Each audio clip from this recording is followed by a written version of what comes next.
Bapak Ibu, kali ini kita akan membahas dari kesalahan menjadi orisinalitas.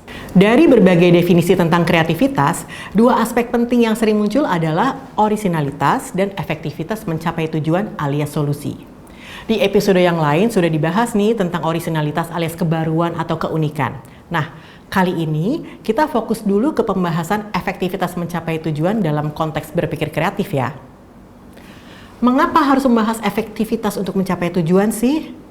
Apakah tidak bisa kita mengembangkan kreativitas demi kreativitas itu sendiri dan tanpa tujuan?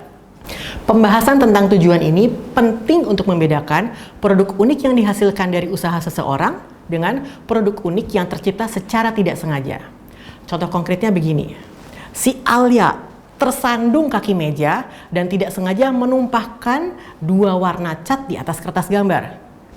Ternyata kertas gambar dengan dua warna itu menjadi indah. Nah, Alia tidak berpikir kreatif untuk menghasilkan produk indah itu. Dan produk indah itu bukan produk kreatif, walaupun indah ya. Bandingkan sekarang dengan si Billy yang ingin membuat gambar indah yang unik. Lalu Billy mencoba menuangkan cat dua warna di atas kertas gambar. Dalam hal ini, Billy berusaha berpikir kreatif. Dia mempunyai tujuan, yaitu membuat gambar indah. Teknik menuangkan cat sebetulnya bukan hal yang baru ya, tapi Billy memodifikasi teknik tersebut. Ia menuangkan cat ke atas sendok dan garpu, dan cat menetes dari sendok dan garpu itulah yang menghasilkan paduan bentuk dan warna unik di atas kertas gambar. Apakah teknik yang dikembangkan Billy ini efektif untuk mencapai tujuan membuat gambar indah? Bisa iya dan bisa tidak sih. Jika iya, berarti Billy sudah berpikir kreatif dan menghasilkan produk kreatif. Jika tidak, berarti Billy sudah berusaha berpikir kreatif, tapi belum menghasilkan produk kreatif karena belum mencapai tujuan menghasilkan gambar indah yang unik. Apakah gambar Billy yang belum indah dan belum unik itu bisa dikembangkan lagi sehingga menjadi produk kreatif? Nah, kalau ini tentu bisa. Meminjam kata-kata Edison yang dimuat di majalah Harper tahun 1932, genius is 1% inspiration and 99% perspiration. Artinya, genius adalah 1% inspirasi dan 99% keringat. Nah, kreativitas juga sejalan dengan hal ini. Munculnya ide sebetulnya hanya memegang 1% saja dari kreativitas. Tapi 99% lainnya adalah kerja keras penuh keringat untuk memoles ide tersebut sehingga betul-betul menjadi pemikiran kreatif. Ingat ya, bahwa produk kreatif harus orisinal dan bukan menjiplak kan? Pernah dengar ada produk kreatif yang terinspirasi dari pemikiran orang lain? Apa sih bedanya terinspirasi dan menjiplak?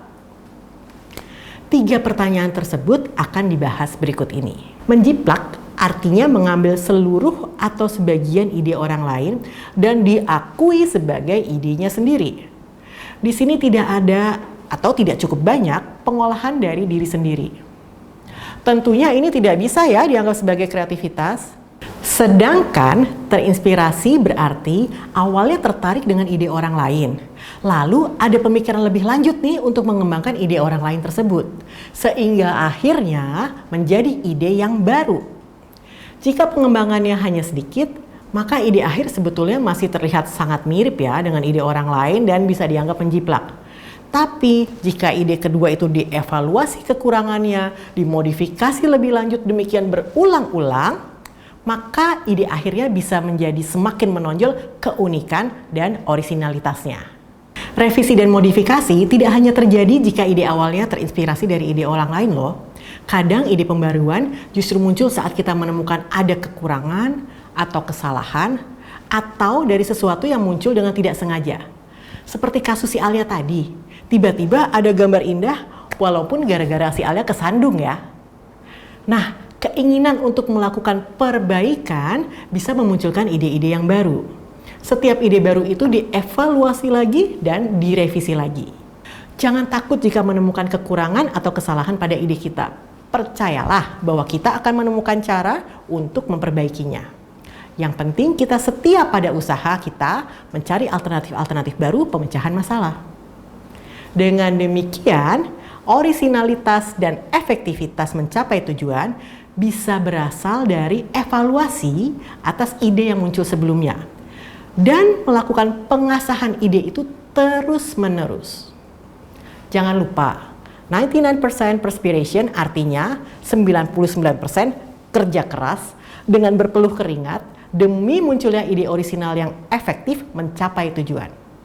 Bagaimana? Sudah siapkah kita bekerja keras supaya menghasilkan karya pemikiran yang kreatif?